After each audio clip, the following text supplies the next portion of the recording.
الحمد لله رب العالمين والصلاة والسلام على أشرف المرسلين وعلى آله وأصحابه أجمعين أما بعد أيها الإخوة الكرام نلتقي وإياكم كعادتنا في بيت من بيوت الله تبارك وتعالى في ليلة مباركة بإذن الله عز وجل وليلتنا هذه هي الليلة 14 من شهر ربيع الأول لعام 40 و400 للهجرة الموافقة لل21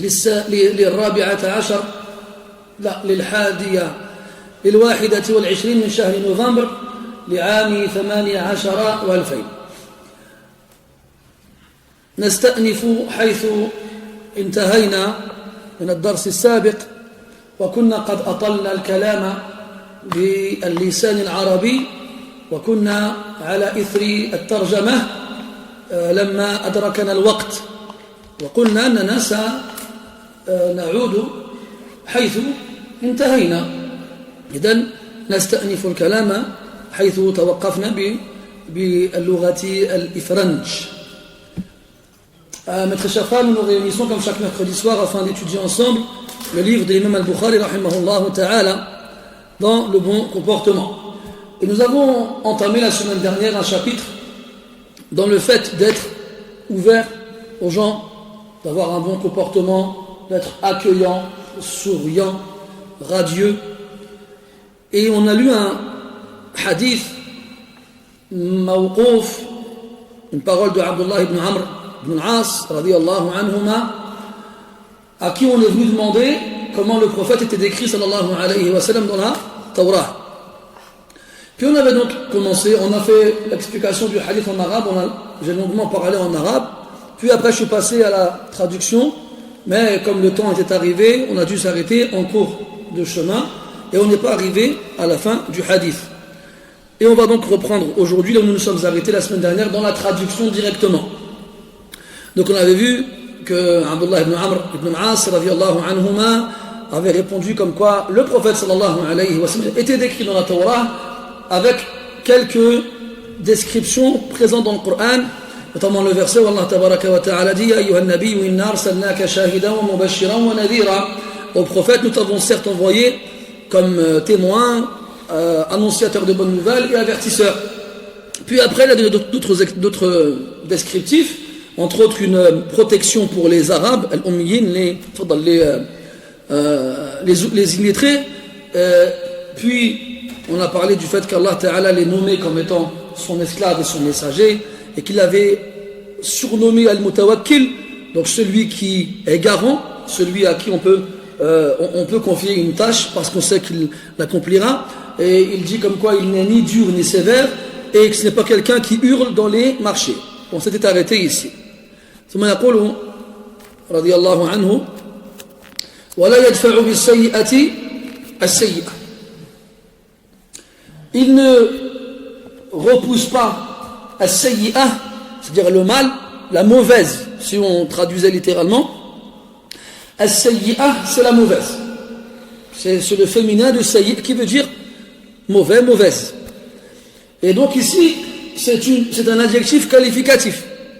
Et l'adjectif qualificatif, donc, décrit quelque chose ou quelqu'un.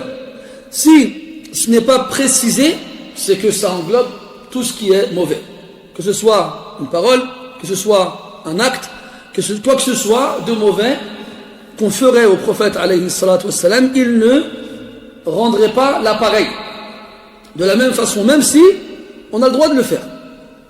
On a le droit de le faire. Allah dit dans le Coran وَجَزَاءُ سَيِّئَةٍ سَيِّئَةٌ مِثْلُهَا.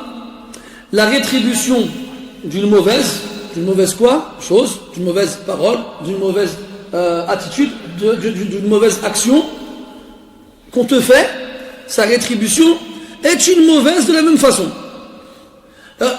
Et même si on a le droit de rendre le mal par le mal, Allah il a appelé dans le verset sayyi'ah pour nous faire comprendre que c'est pas la meilleure façon, c'est pas la meilleure solution. C'est quoi la meilleure solution? Elle est citée dans la fin du verset. فَمَنْ عَفَا وَأَصْلَحَ فَأَجْرُهُ عَلَى اللَّهِ. Quant à celui qui pardonne et qui améliore, alors sa récompense incombe à Allah subhanahu wa ta'ala. Et dans l'autre verset, Allah tabaraka wa ta'ala dit Innama as-sabilu ala alladhina yadhlimuna an-nasa. Non, il dit justement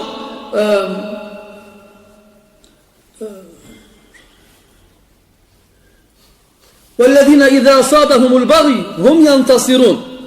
Et ceux qui, lorsqu'ils sont touchés par l'agression, ils cherchent le secours. Ils cherchent le secours. Puis Allah tabaraka wa ta'ala dit, un peu plus tard, وَلَمَنْ صَبَرَ وَغَفَرَ إِنَّ ذَلِكَ لَمِنْ عَزْمِ الْأُمُورِ. Donc celui qui cherche le secours, qui cherche à retrouver son droit, quelqu'un il vient et t'a agressé verbalement ou physiquement, tu as le droit de lui rendre l'appareil. Tu as le droit de lui rendre l'appareil. وَإِنْ عَاقَبْتُمْ فَعَاقِبُوا بِمِثْلِ مَا عُوقِبْتُمْ بِهِ ذَلِكَ وَمَنْ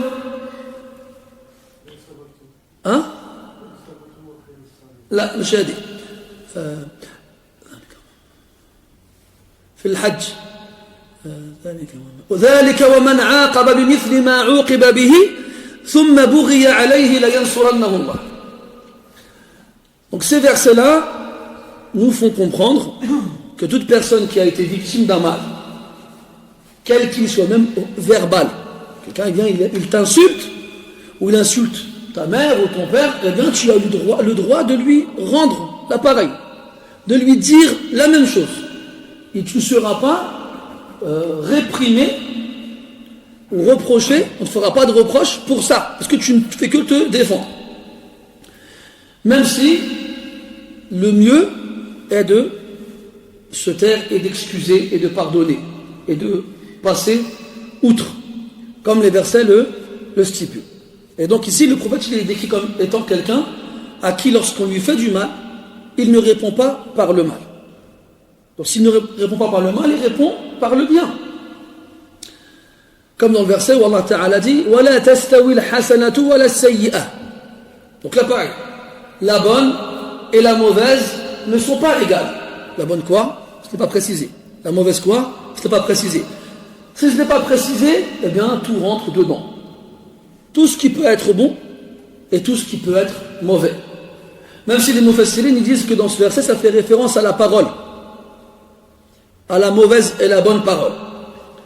Pourquoi? Parce que juste avant, Allah Ta'ala dit وَمَنْ أَحْسَنُ قَوْلًا مِمَّنْ دَعَا إِلَى اللَّهِ وَعَمِلَ صَالِحًا وَقَالَ إِنَّنِي مِنَ الْمُسْلِمِينَ. Juste avant, Allah Ta'ala fait référence à qui a une meilleure parole que celui qui appelle à Allah et fait des actions vertueuses et dit je fais partie des musulmans.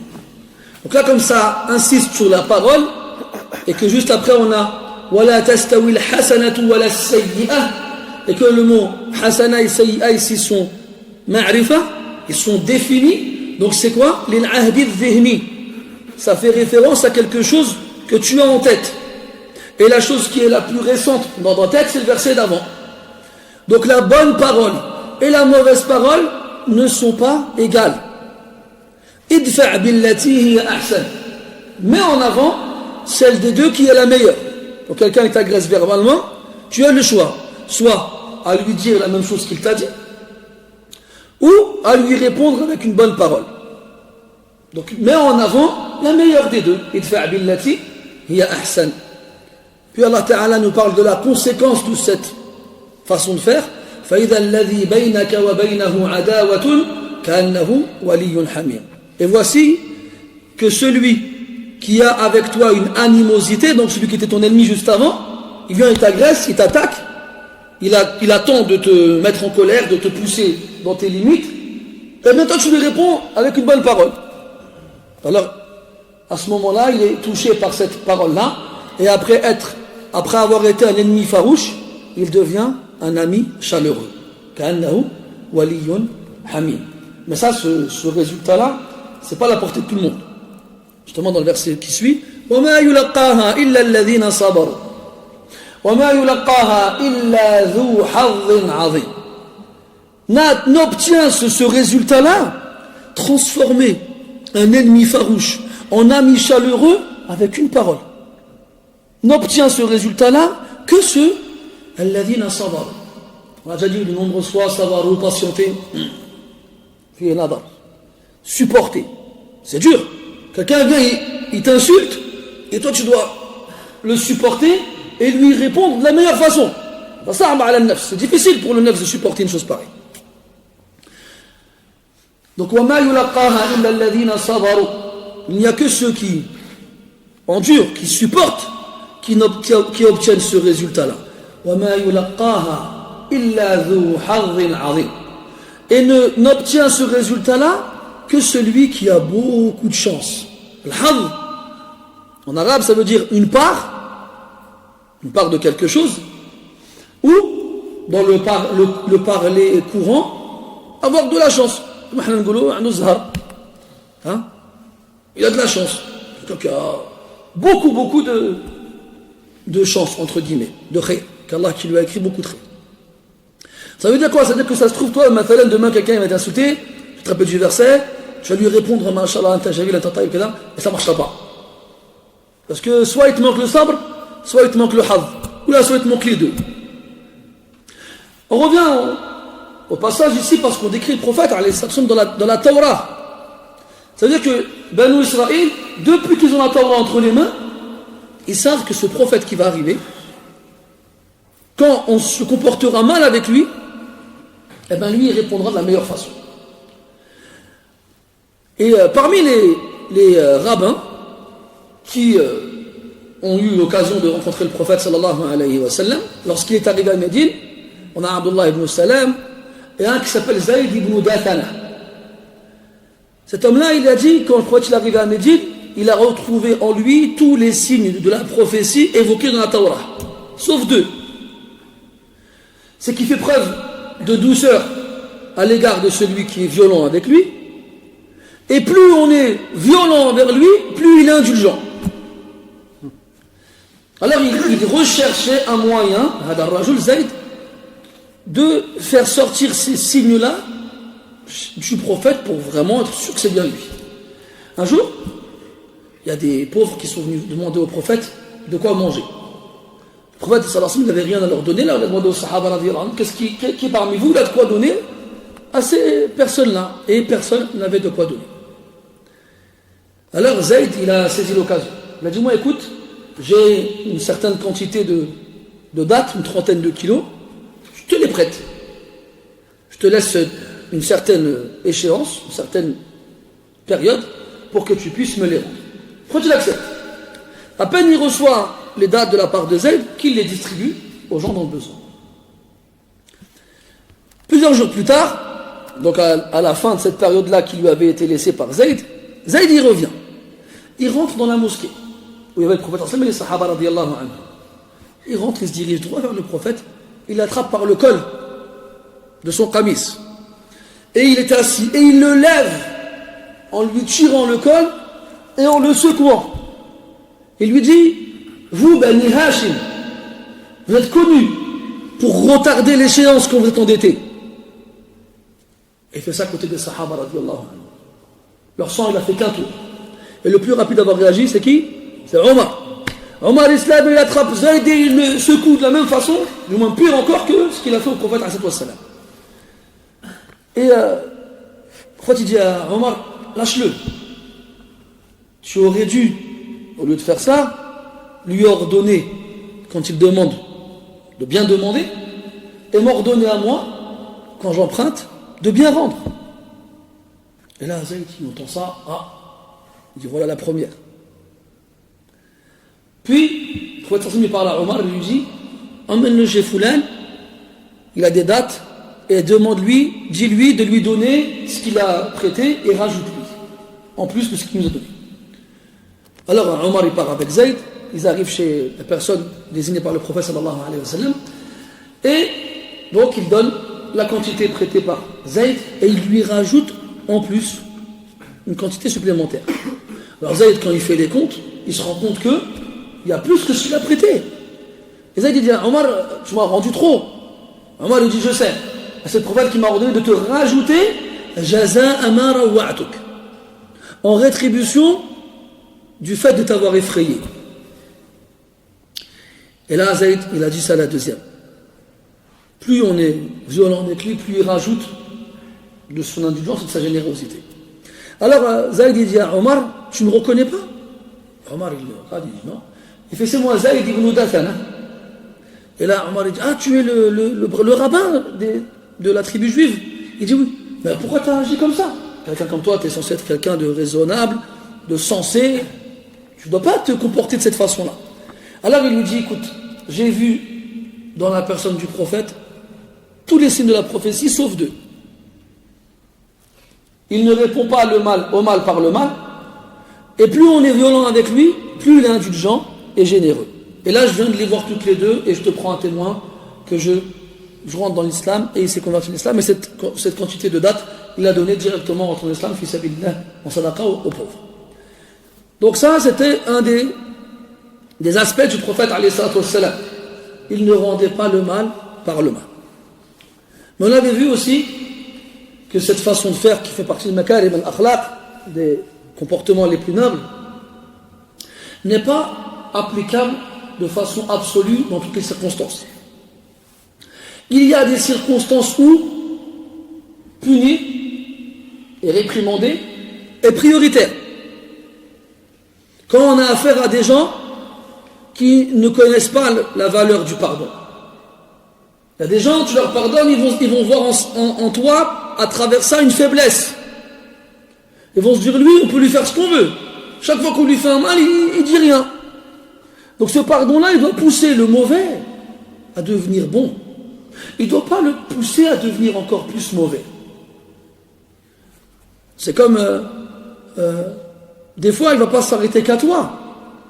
Il va se dire, tous ceux qui sont comme toi, on va leur faire pareil. Maintenant, on va dire, ceux qui vont à la mosquée, ils sont connus pour avoir un bon comportement, masha'Allah, pour avoir le comportement qu'il faut avec les gens dehors. Et ceux qui ne vont pas à la mosquée, une fois, ils ont embêté quelqu'un qui va à la mosquée.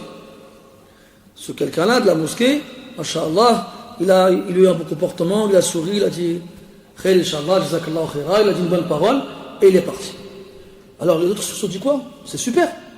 Les gens de la mosquée, on peut leur faire ce qu'on veut et ils font rien, ils disent rien. Donc à cause de ton pardon envers une personne qui ne le méritait pas, tu vas pousser les mauvais à s'en prendre aux gens de la mosquée. Donc c'est à toi d'être intelligent et de savoir avec qui le pardon yanfa' et avec qui ma yanfa'. Et avec qui il ne fonctionne pas. Il y a des hommes à qui le prophète ne s'est pas pardonné, sallallahu alayhi wa sallam. Il y avait un homme, c'était un poète, qui vivait à la Mecque. Après l'immigration du prophète, sallallahu alayhi wa sallam, à Médine, cet homme-là faisait des poèmes où il insultait le prophète et les sahaba, radiyallahu anhum. À la bataille de Badr, il a participé à Quraysh et il s'est fait capturer. Quand Rasoul est arrivé à lui, il dit, c'est toi qui m'insulte dans des poèmes. Alors là, il m'a dit quoi? Écoute, ils me forcent. J'ai des enfants à Mecca et ils m'ont menacé. Ils menaçaient mes enfants si je ne le faisais pas. Mais je te promets que si tu me libères, plus jamais tu entendras parler de moi qui dit du mal de toi. Ensuite, il lui a fait confiance, il l'a laissé partir. Il l'a libéré. Il a des enfants. Allez, vas-y, on te laisse partir. Il est parti. Quand il est arrivé à Mecca, il s'est moqué du prophète. Il a dit aux gens, je l'ai trompé et il m'a cru. Et il a repris de plus belle les poèmes qu'il faisait dans lesquels il insultait le prophète sallallahu alayhi wa sallam et ses compagnons radiyallahu anhum. Plus tard, il s'est fait capturer à nouveau par le prophète sallallahu alayhi wa sallam. Alors, il a voulu lui dire la même excuse. Il lui a dit non, ils m'ont forcé, j'ai des enfants, il a akhirihi. Tu lui as dit non. La yuldarul mu'minu min juhrin marratayn. Le croyant ne se fait pas piquer deux fois du même trou. On leur donna de l'exécuter. Donc il y a des gens qui le prophète n'a pas pardonné à toi cela. Pour que tu comprennes qu'il ne faut pas laisser aux gens l'opportunité de se moquer de toi, de te manquer de respect, de t'agresser, ou bien même d'en faire autant avec les autres. Là. Dans chaque situation, il y a une parole qui correspond. La sagesse, c'est mettre les choses à leur place.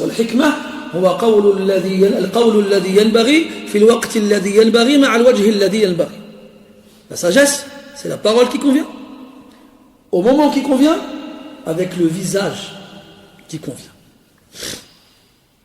ثم قال بعدها ولكن يعفو ويغفر يعفو ويغفر. Mais, donc s'il ne rend pas le mal par le mal, qu'est-ce qu'il fait? Il efface et il cache. Ya'fu wa yaghfir. Afa, en arabe, parmi ses sens, ça veut dire effacer. Et ghafara, en arabe, ça veut dire cacher. Ça fait référence à al-mighfar. Al-mighfar, c'est le casque que le guerrier met sur sa tête pour la protéger des attaques des ennemis, des flèches, des coups d'épée et autres. Al-mighfar yasturu al-ra's. Le casque, il protège la tête et il la cache. Al-maghfira sitru al-dhanbi wa al-tajawuz anhu. Al-maghfira, le pardon, le mot maghfira, c'est quoi? C'est cacher le péché et passer outre. On avance sans se retourner. Dans le hadith de Anas radiyallahu anhu عند الترمذي قال الله تعالى يا ابن آدم إنك ما دعوتني ورجوتني غفرت لك على ما كان منك ولا أبالي. Dans le hadith Qudusi divin, Allah il dit au fils d'Adam, tant que tu m'invoques et que tu espères en moi, je te pardonne ce que tu as fait, wala ubali, et je ne m'y intéresse pas. Il va pas revenir dessus. Et ici, al-afu wal-ghufran, donc en français, al-afu disent l'absolution. Al-ghufran, le pardon. C'est la disparition du péché à l'intérieur et à l'extérieur. Du moins, de la disparition du mal qui t'a été fait à l'intérieur et à l'extérieur. Des fois, il y a des gens, donc, on leur fait du mal, et ils disent à celui qui leur a fait du mal, je te pardonne. Mais dans son cœur, il a toujours quelque chose.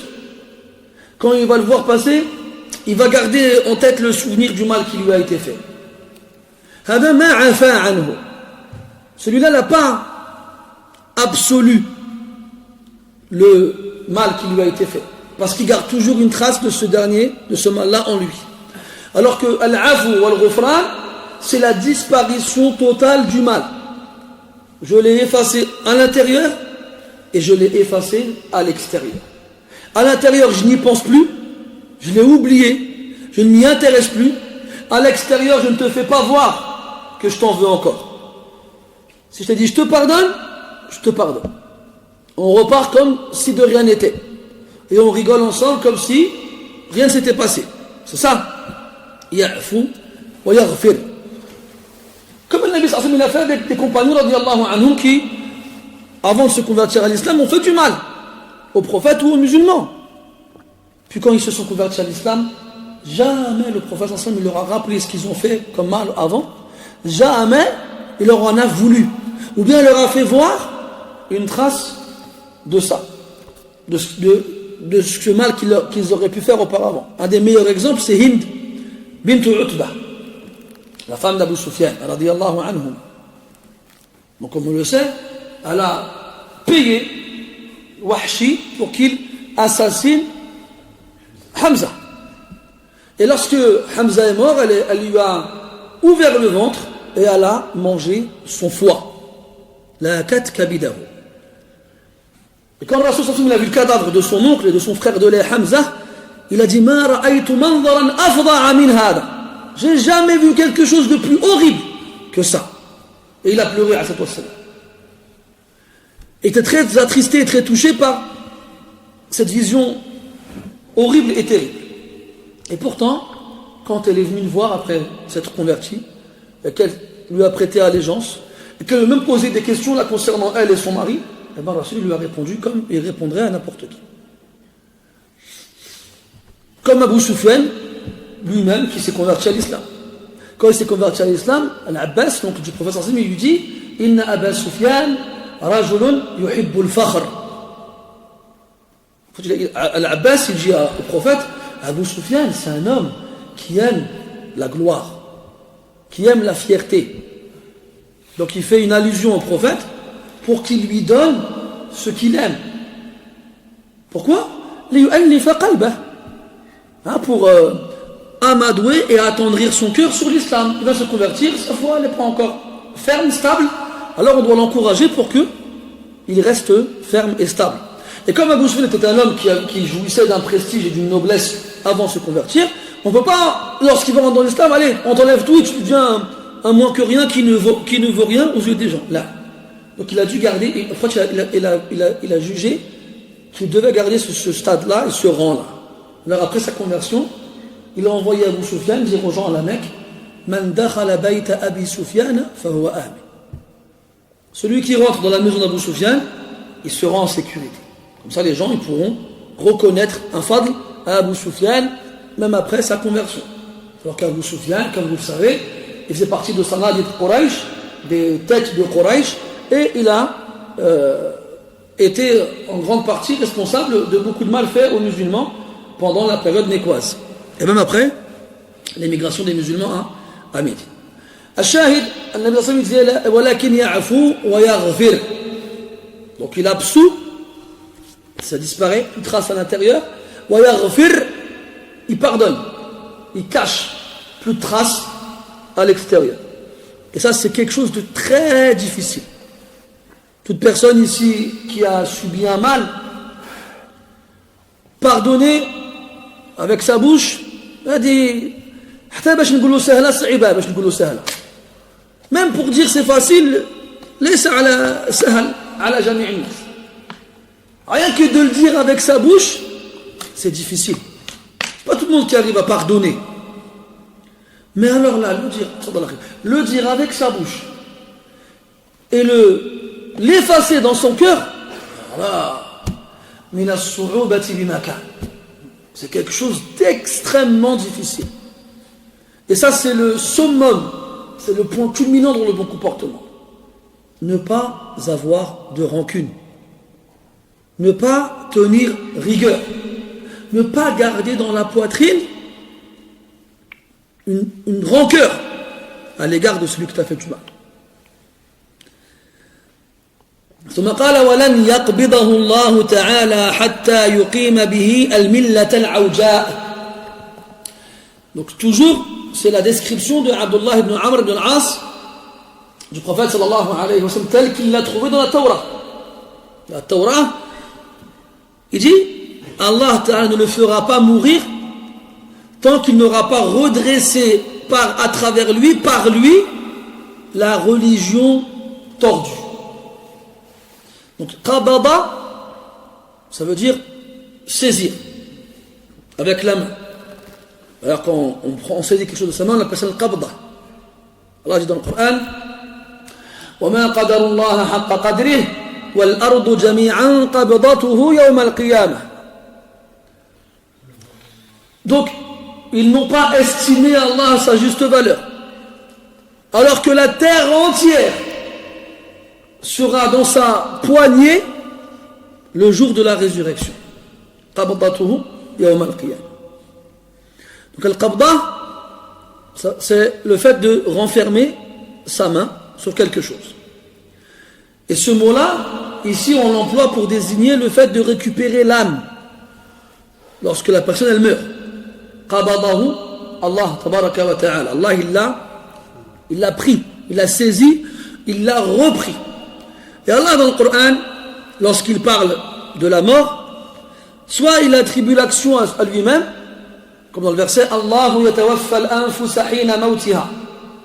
Allah fait mourir l'âme au moment où elle meurt. Tu me diras, c'est logique. Comme il l'a fait mourir au moment où elle va dormir. Là tu comprends pourquoi il a dit ça. Puis, une autre fois, Allah Ta'ala il attribue l'action à l'ange de la mort. قُلْ يَتَوَفَّاكُمْ مَلَكُ الْمَوْتِ الَّذِي وُكِّلَ بِكُمْ. Vous fait mourir l'ange de la mort qui a été chargé de vous. Et une autre fois, il attribue l'action à des anges. ثُمَّ تَوَفَّتْهُ رُسُلُنَا وَهُمْ لَا يُفَرِّطُونَ. رُسُلُنَا أي الملائكة. Nos envoyés, c'est-à-dire les anges. Comment on fait le lien entre ces versets-là? Tout simplement que parce que l'ordre vient d'Allah tabaraka wa ta'ala, et celui qui est chargé à la base de s'occuper de cette tâche, c'est l'ange de la mort, Malakul Maut, et enfin il a avec lui des a'wan, des anges qui l'aident dans l'accomplissement de cette tâche-là. Donc, وَلَنْ يَقْبِضَهُ اللَّهُ تَعَالَى حَتَّى يُقِيمَ بِهِ الْمِلَّةَ الْعَوْجَةَ. Et là, c'est un kalam important. Donc, Allah ne le fera pas mourir tant qu'il n'aura pas redressé la religion tordue, l'Aouja. C'est la religion des Arabes. C'est des gens qui adoraient des statues, qui adoraient les étoiles, qui adoraient le ciel, la lune, qui adoraient même les anges, qui adoraient les djinns, qui adoraient tout et n'importe quoi. Alors qu'à la base, c'était des gens qui suivaient la religion d'Ibrahim alayhi salam, religion droite, que eux ont dévié. Et le premier d'entre eux qui l'a dévié, c'est un homme qui s'appelle Amr ibn Luhay.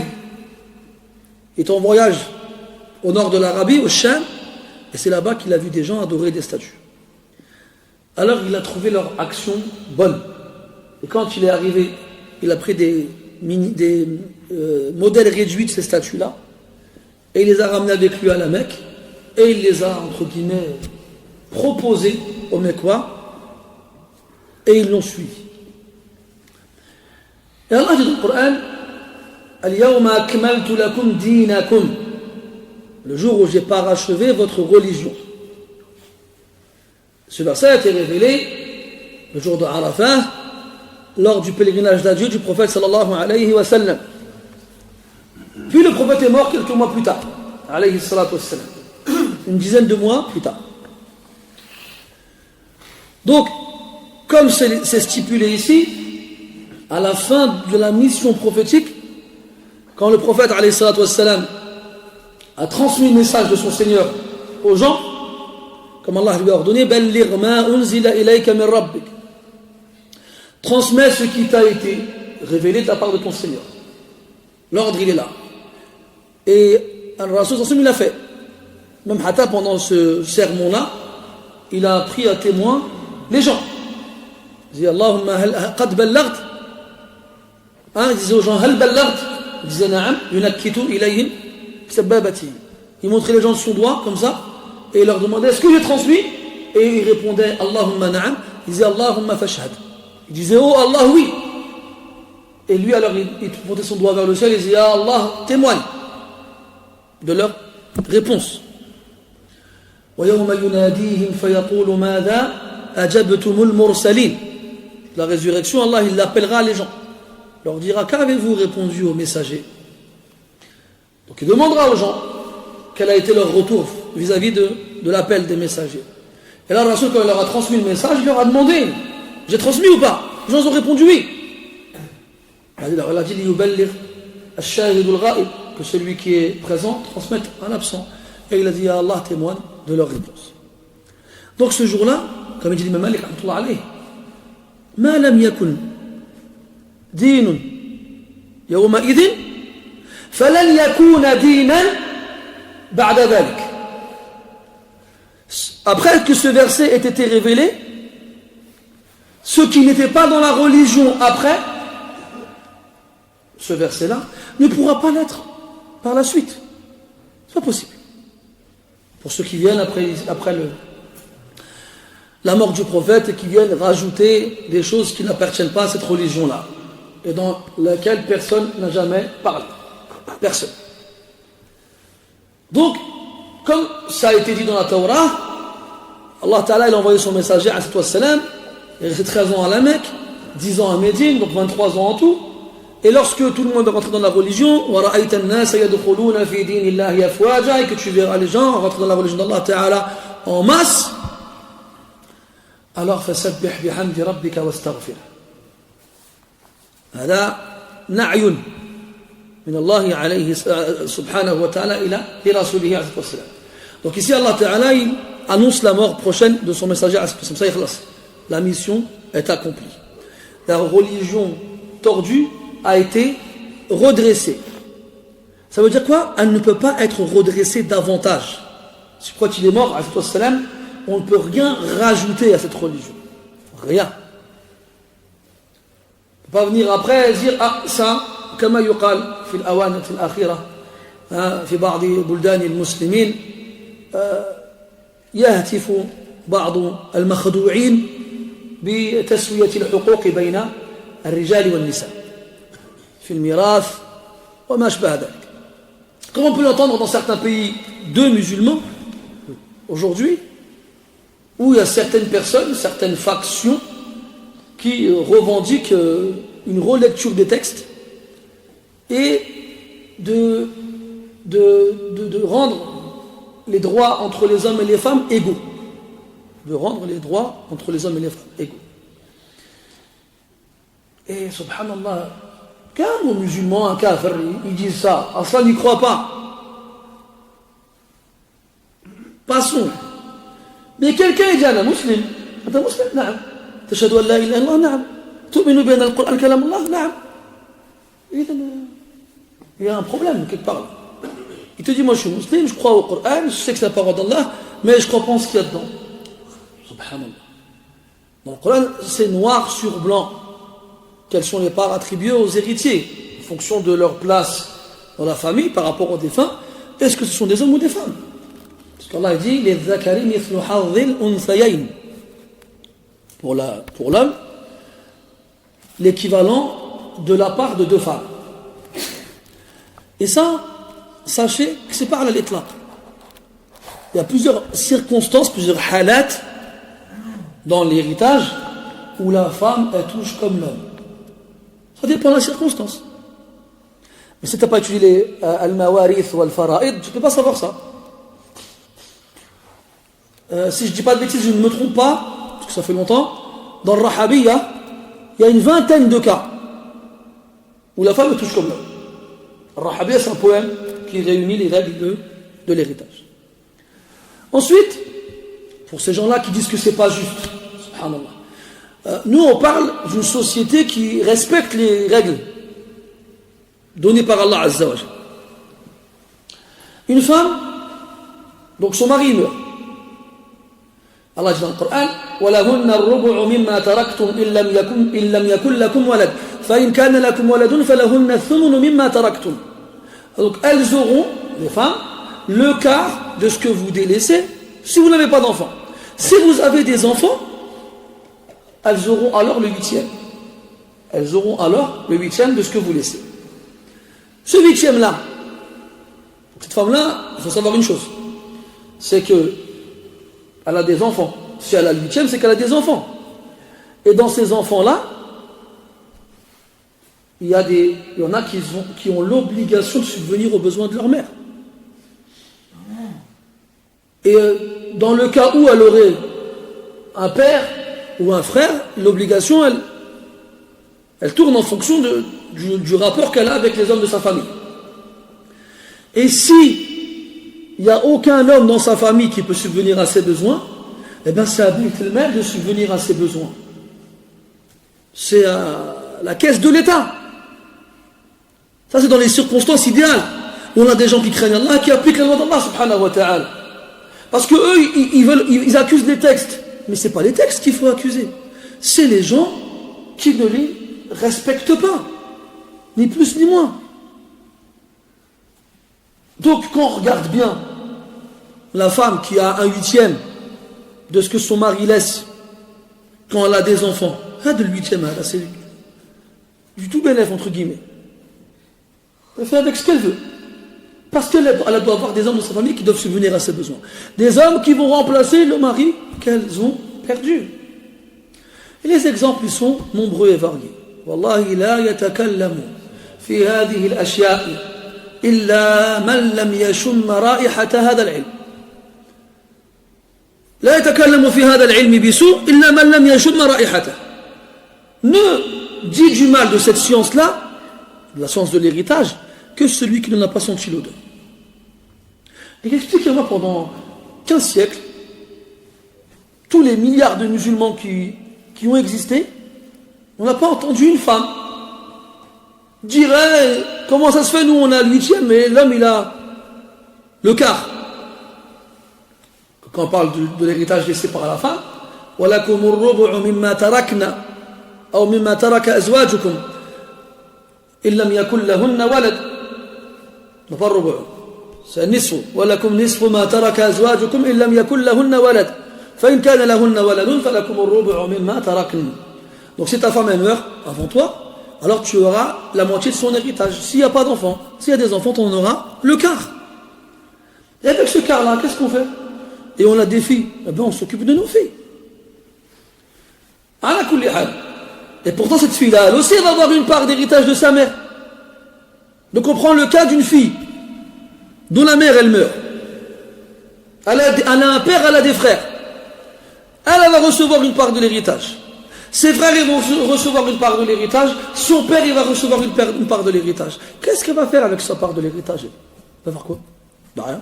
Qu'est-ce qu'elle va faire avec? Elle va s'acheter, je sais pas moi, des vêtements, s'acheter des vêtements, elle va faire des sadaqat, elle va faire des sadaqat, elle va faire le hajj, elle fait le hajj. Parce qu'elle a des hommes qui doivent subvenir à ses besoins. Demain elle se marie. Ou la gare, elle est mariée déjà. Ses deux parents ils meurent. Elle hérite 1 million. Est-ce que ça enlève à son mari l'obligation de subvenir à ses besoins? Ben non. Et si son mari il est pauvre et qu'elle a donc de l'argent, elle a le droit de donner la zakat. Alors que l'homme il n'a pas le droit de donner la zakat à sa femme. Et ça encore c'est des exemples parmi tant d'autres. Il y en a plein qu'on pourrait rajouter. Et subhanallah, tu regardes la télé dans les pays nos pays à nous, et tu entends des gens parler comme ça, tu sais, c'est pas possible d'être aussi ignorant, c'est pas possible. Comment est-ce que vous avez fait pour ignorer autant votre religion jusqu'à la critiquer? Ils disent, il y a un savant Yémen, il s'appelle Al-Muallimi rahimahullah ta'ala. À l'époque au Yémen, كان بعضهم يهتف بمثل ذلك بتسوية الحقوق بين الجنسين. Il y avait des gens qui voulaient justement, déjà à l'époque, c'était il y a quelques siècles, qui appelaient à l'égalité des droits entre les hommes et les femmes. Alors, ils ont organisé un débat. Le défenseur du droit des femmes, il est sur son pupitre, et le cheikh, donc il commence à parler le premier. Oui, les femmes ci, les femmes ça, il a créé. Le cheikh il dit rien, il attend qu'il finisse. Quand il a fini, alors il se met à sa place, et il dit Amma al-an, faskuti wa ansiti. Khatabahu bi damir al-untha. Il dit maintenant, tais-toi et écoute. En arabe, vous savez qu'il y a un pronom féminin. فاستشاط الرجل غاضبا. L'homme il a explosé de colère. كيف تخاطبني بهذا الضمير وانا رجل وانا مثلك ذو لحية وكذا كذا. Comment tu oses me parler au féminin alors que je suis un homme comme toi avec une barbe كذا. ألست تنادي بتسوية الحقوق بين الرجل والمرأة ثم تأنف وتستنكف أن تخاطب بضميرها. فانتهى النقاش. Tu n'es pas depuis tout à l'heure en train de défendre le droit des femmes et de dire qu'on est égaux. Puis tu n'acceptes pas qu'on s'adresse à toi avec le pronom du féminin. Et là, l'homme, il n'a pas su quoi répondre. Il y a notre histoire, elle est un peu plus marrante. C'était en Égypte. Ça c'est vieux, ça date. On a eu droit à ça au Yémen, on a eu droit à ça en Égypte, on a droit aujourd'hui à ça au Maghreb. ولا حول ولا قوة إلا بالله. Donc pareil, il y a une femme, elle est partie à l'Azhar, elle a dit c'est pas normal que les chouyours là, ça ce soit que des hommes. Et c'est pas normal que les femmes, que les imams dans les mosquées ce soit que des hommes. Et c'est pas normal que ceux qui font l'adhan ce soit que des hommes. أنا درست وطلبت العلم وأنا قادرة على مناقشة أي شيخ من شيوخكم. Donc elle est partie là-bas, elle s'est mise devant tout le monde, elle leur a dit voilà. Comment ça se fait que c'est les hommes qui occupent les rôles importants dans notre religion et pas les femmes? C'est pas normal. Moi aussi j'ai étudié, moi aussi j'ai du ilm, et je peux débattre avec n'importe quel parmi vous, et personne ne me battra. Alors il y a un cheikh, il a dit quoi? Vas-y, demain, on fait un niqash. Alors ils ont organisé Ils ont fait une scène comme ça, ils ont mis un pupitre. Elle est venue et elle attendait que le cheikh il arrive. Elle attend, le cheikh il apparaît pas. Alors, un peu plus tard, il arrive discrètement derrière elle avec un grand voile. Puis il le jette sur elle, il la couvre. Et il dit ما للنساء في الخطابة والدراسة ما للنساء في الدراسة والخطابة هذا لنا ولهن منا أن يصبحن على جنابه ولهن منا أن يصبحن على جنابه فلما سمعت هذا الكلام استحيت ولم تجد ما ترد به فأخذت الخمار واستغشت به ثم ولت هاربة. Donc lui il a jeté le voile sur elle et il a crié: qu'est-ce que les femmes elles ont à voir avec l'écriture, avec les discours et l'enseignement? Ça c'est pour nous. Et elles n'ont de notre part que de se réveiller le matin en état d'impureté rituelle. En Genève, hein?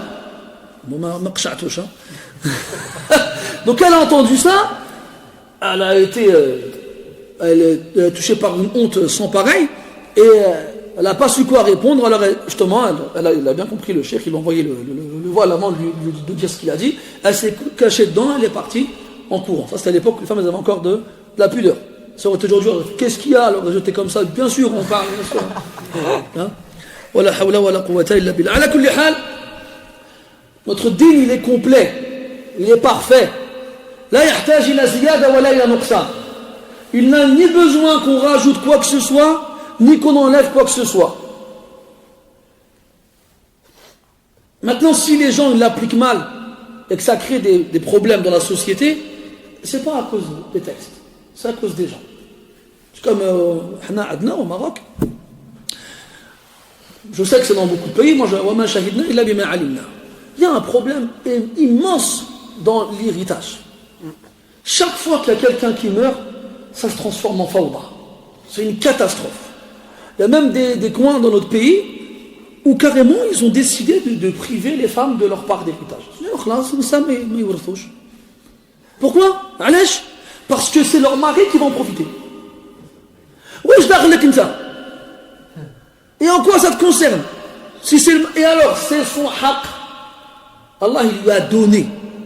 Et c'est à cause des énergumènes de ce genre-là qu'on a d'autres énergumènes qui viennent et qui disent ouais, il faut changer le Coran. Parce que, tu crois que ces gens-là, ils appliquent le Coran? Ils n'appliquent pas le Coran.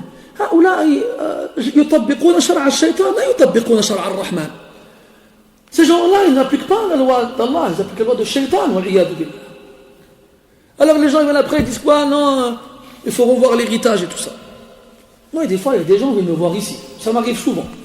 Ouais, mon père, il est mort, il a laissé une terre, moi je le laisse finir. Je lui dis, cette terre-là, elle est où?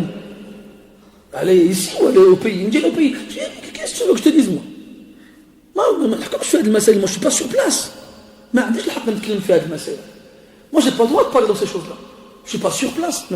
Je ne sais pas c'est qui tes frères, c'est qui tes sœurs, c'est quoi la terre, c'est quoi sa valeur, c'est quoi la superficie. Je n'en sais rien. Dans nos pays, il y a des tribunaux, il y a des gens qui sont censés s'en charger. Il m'a dit, je connais. شكون اللي يحكم في هذه المسائل؟ شكون؟ ما كاين حد. كي؟ نابو يا بيرسون. يا اخي كيسو جو تديس؟ زعما ماش بتدير يلا انت عندك كذا وهو عنده كذا هو عنده كذا، شو هذا باش ديال الفكي تاعنا الا جي اعطيوني، زعما يديوها فيك ما يديوهاش فيك. زعما tu vas aller au pays, tu vas dire quoi? Oh dans la mosquée dans 93, un imam il m'a dit que j'avais le droit à temps et les gens vont t'écouter. زعما ما سمعوش الائمه تاعهم يسمعونا احنا. Un peu de jugeote subhanallah. Donc c'est une musiba. On vit une catastrophe. وفي نظري من أكثر الناس حملا لهذه المسؤولية أئمة المساجد حيث لا يذكرون هذه المسائل والأحكام على المنابر. Et à mon avis, والله تعالى أعلم, parmi ceux qui ont la plus grande responsabilité dans ce mal-là, ce sont les imams des mosquées. Tous les vendredis, tout le monde au bled, machallah, et les mosquées sont pleines tous les vendredis. الشوارع خاوية, ما كان حد personne dehors. كاع الناس يروحوا المسجد pour le vendredi au pays. Comment ça se fait? Tu peux faire 1 an au bled, attends la khutbah sur le mawarif. Il n'y a personne qui en parle. Comment ça se fait? Alors que c'est un problème qui touche tout le monde tout le temps. Comment ça se fait? Des masaïl, des catastrophes. Dans la Ummah, tu n'entends pas un imam qui en parle. Dans tout un pays, quand même, c'est beaucoup quand même. C'est grave. Wala hawla wala quwwata illa billah. Ala kulli hal, ولن يقبضه الله تعالى حتى يقيم به الملة العوجاء. Allah ne le fera pas mourir, ce prophète-là, tant qu'il n'aura pas redressé avec lui cette religion tordue qui a été déviée par les Arabes avant l'islam. Ça veut dire quoi? Qu'en fait il est mort, c'est une preuve que cette religion-là, elle était droite, complète. Al-yawma akmaltu lakum dinakum. Le jour où j'ai fini, khlas, din il est kamil. On n'a pas besoin de rajouter quoi que ce soit. ثم قال بأن يقولوا لا إله إلا الله. Donc comment est-ce que le prophète sallallahu alayhi wa sallam il va redresser cette religion déviée? En touchant le point principal qui a été la cause de la déviation de cette religion-là. C'est quoi? Sarful ibadati li ghayri Allah tabaraka wa ta'ala. Attribuer l'adoration à Allah subhanahu wa ta'ala. Donc au départ, le shaitan zayyana lahum hadhihi al-a'mal. Le shaitan il leur a embelli ces actions-là. Ha'ula'i shufa'a'una 'inda Allah. Ma na'buduhum illa liyuqarribuna ila Allah zulfa. Comment Allah il rapporte leurs paroles dans le Coran? Quand on leur dit pourquoi vous les adorez en dehors d'Allah, il dit ce sont nos intercesseurs auprès d'Allah subhanahu wa ta'ala. Et c'est pour ça que dans de nombreux versets, Allah ta'ala il nous fait comprendre que l'intercession c'est pas n'importe qui l'a fait. Et on ne la fait pas pour n'importe qui. ولا يشفعون إلا لمن يرتضى وهم من خشيته مشفقون هذه في الملائكة. C'est les anges, ils n'intercèdent qu'envers celui qu'Allah ta'ala il agrée. وكم من ملك في السماوات لا تغني شفاعتهم شيئا إلا من بعد أن يأذن الله لمن يشاء ويرضى. Tu n'intercèdes pas comme tu veux auprès d'Allah tabaraka wa ta'ala. Allah il doit te l'autoriser. Ensuite, tu dois être digne de cette autorisation. Et enfin, celui pour qui tu intercèdes, lui aussi, il doit être digne de cette intercession. Ça ne marche pas comme ça. Eux, ils ont dit quoi? Ha'ula shufa'a'una 'inda Allah. Subhanallah. Ou bien, ma na'buduhum illa liyuqarribuna ila Allah zulfa. Nous les adorons qu'afin qu'ils nous rapprochent le plus d'Allah. من أين لكم هذا؟ وهذا الاعتقاد يخالف تماما مقتضى لا إله إلا الله. Et cette croyance, cette conviction qu'adorer des idoles va les rapprocher d'Allah s'oppose totalement au contenu du sens de la ilaha illallah. La ilaha illallah la ma'bouda bihaqqin illallah. On ne peut adorer quelqu'un justement et réellement et complètement et exclusivement en dehors d'Allah subhanahu wa ta'ala. ذلك بأن الله هو الحق وأن ما يدعون من دونه هو الباطل. Allah c'est al-haq. Et ce qui est adoré en dehors de lui, ce qui est invoqué en dehors de lui, c'est le batil. Donc, comment est-ce qu'on redresse al-iwaj bi la ilaha illallah? Ce qui signifie que le had al-iwaj, cette tortuosité, je ne connaissais pas ce mot Ibrahim, le fait d'être tordu, c'est le shirk, la base de iwijaj millati nas wuqu'uhum fi shirk. La base du fait que la religion des gens soit déviée, c'est qu'ils fassent du shirk. Yusawuna bayna Allahi wa bayna ghayrihi fima huwa khassun بالله تبارك وتعالى إذ نسويكم برب العالمين. هذا كلام الناس في جهنم لآلهتهم التي كانوا يدعونها من دون الله. En enfer, les gens ils s'adresseront à ceux qu'ils adoraient en dehors d'Allah ici-bas. Et Allah in kunna la fi dalalin mubin. Par Allah, nous étions certes dans un égarement manifeste. إذ نسويكم برب العالمين. quand on vous mettait au même rang que le Seigneur de l'univers. C'est pour ça que c'est du dhulm. Le pire des dhulms, c'est le shirk. C'est parce que tu as mis ce qui ne vaut rien au même rang de Rabbul Alamin subhanahu wa ta'ala. Taswiyatu ghayri Allahi billahi fima huwa khassun billahi subhanahu wa ta'ala. Mettre autre qu'Allah au même rang qu'Allah dans ce qui est propre à Allah subhanahu wa ta'ala. Inna ash-shirka la dhulmun azim. Alladhina amanu wa lam yalbisu imanahum bi dhulm. Le shirk. Al-dhulm.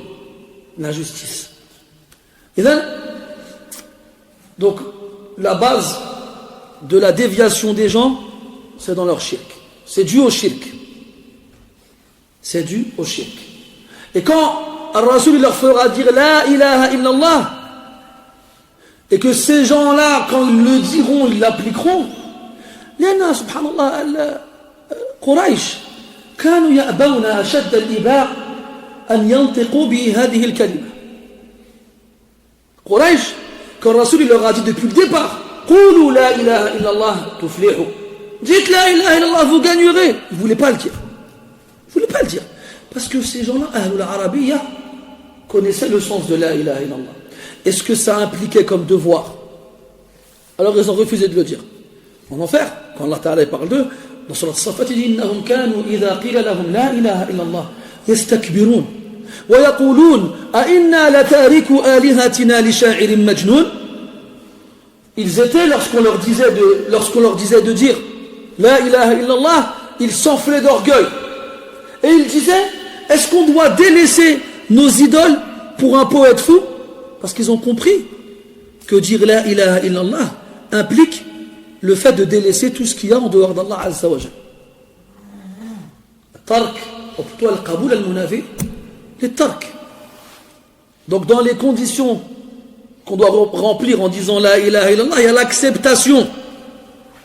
Cette acceptation, elle s'oppose, elle annule. Donc, le fait de s'accrocher à autre qu'Allah subhanahu wa ta'ala. إنهم كانوا إذا قيل لهم لا إله إلا الله يستكبرون. Ils ne voulaient pas le dire. Même Abu Talib, l'oncle du prophète, qui a reconnu en son neveu qu'il est un prophète, qu'il a secouru et protégé tout au long de sa vie, avant de mourir, son neveu, le prophète, il dit قل لا إله إلا الله كلمة نحج لك بها عند الله فلم يقلها قال هو على ملة عبد المطلب. Il n'a pas voulu la dire, même au dernier souffle. Pourtant, lui, il ne voulait pas que Quraysh ils disent du mal de lui s'il disait la ilaha illallah. Mais avant de mourir, tu vas mourir, ça y est, khlas. Même s'ils disent du mal de toi après ta mort, qu'est-ce que ça va changer? Toi, tu seras mort, ça ne changera rien pour toi. Donc dis-le. Mais non. Ma arad Allah ta'ala an yuntiqahu biha. Allah, il n'a pas voulu qu'il la prononce cette parole. Pour ceux qui disent, ouais, je ne sais pas comment ça s'appelle le Coran, avec Mère Teresa ou la bonne sœur Flana ou la Alana. Non, vous avez remarqué, c'est dans ces temps-ci, chaque fois qu'il y en a un qui meurt, il y a un débat. C'était qui le dernier? Je crois que c'était Nelson Mandela, je crois. L'abbé Pierre, Nelson Mandela, des gens qui ont fait du bien. Et toi, des gens qui disent Rahimahullah. Après, quand on leur dit, il ne faut pas dire Rahimahullah, ils disent, tu sais pas, hein, c'est Allah qui juge. Comment ça, tu sais pas, Allah, il nous l'a dit, ce que tu racontes là. ما كان للمشركين ما كان للنبي والذين آمنوا أن يستغفروا للمشركين ولو كانوا أولي قربى من بعد ما تبين لهم أنهم أصحاب الجحيم. سبحان الله. قال المفسرون من بعد ما تبين لهم أنهم أصحاب الجحيم أي إذا ماتوا على الكفر. ماتوا على الكفر. الله ما كلفنا بأن نفحص في صدور الناس حتى نعلم هل ماتوا على غير ذلك وهم عاشوا على الكفر طيلة حياتهم. Il n'appartient pas aux prophètes et à ceux qui ont cru d'implorer le pardon pour les associateurs, même s'ils font partie de leurs proches, après qu'ils aient vu de façon évidente qu'ils font partie des gens de l'enfer. Ils nous disent qu'on ne sait pas, il est mort comment? On sait, il a vécu comment? Toute sa vie, il a vécu sur le couvre. Allah, il ne m'a pas chargé, moi, d'aller vérifier dans le cœur des gens comment ils sont morts. Khalas. Amruhu ila Allah. Moi, je ne vais pas dire astaghfirullah pour lui ou bien rahimahullah. Allah m'a interdit de faire ça. ولا تصلي على أحد منهم مات أبدا ولا تقم على قبره. Tu ne pries pas sur eux. Tu ne te recueilles pas sur leur tombe. Tu ne demandes pas le pardon pour eux. Moi, jamais j'aurais pu imaginer qu'il viendrait une époque où on débattrait là-dessus. Voilà, il y a un kafir, il meurt, et on a le droit de demander. On a garde, c'est parti prier sur eux, gars. Voilà, on a atteint le summum. C'est parti prier sur eux. Ça y est, c'est des victimes d'attentats, ça y est, ça annule toutes les règles. Qu'est-ce que ça a à voir? D'accord, c'est des victimes, d'accord, ils ont été tués injustement, d'accord. Et après, ça ne nous donne pas le droit de changer les règles et de demander pardon à Allah pour des gens qui sont morts koufars. Là, je ne change pas les règles. Les règles restent telles quelles. Si mes propres parents, ils meurent à al-kufr, mes propres parents qui m'ont éduqué, qui ont été bons envers moi, qui m'ont donné tout le khair qu'ils pouvaient me donner, ils ne meurent pas sur l'islam.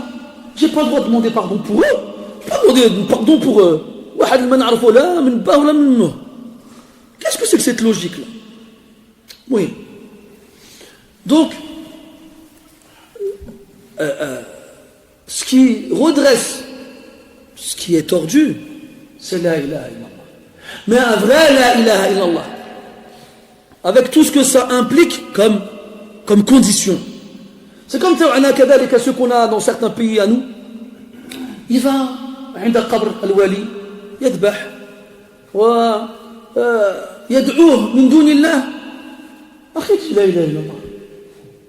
والله عجيب هذا. والله قريش أصدق منكم.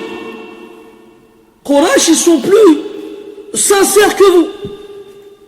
Ils ont refusé de le dire parce qu'ils adoraient autre qu'Allah. Eux, ils le disent et ils adorent autre qu'Allah. أين العقل؟ رحم الله العقول. والله ماتت هذه العقول. C'est pas possible. Il est là, il vit dans un palais musulman, avec des musulmans, des mosquées, Coran, des gens qui طلبوا العلم. Et lui, il va au qabr. Comment il s'appelle, هذاك تاع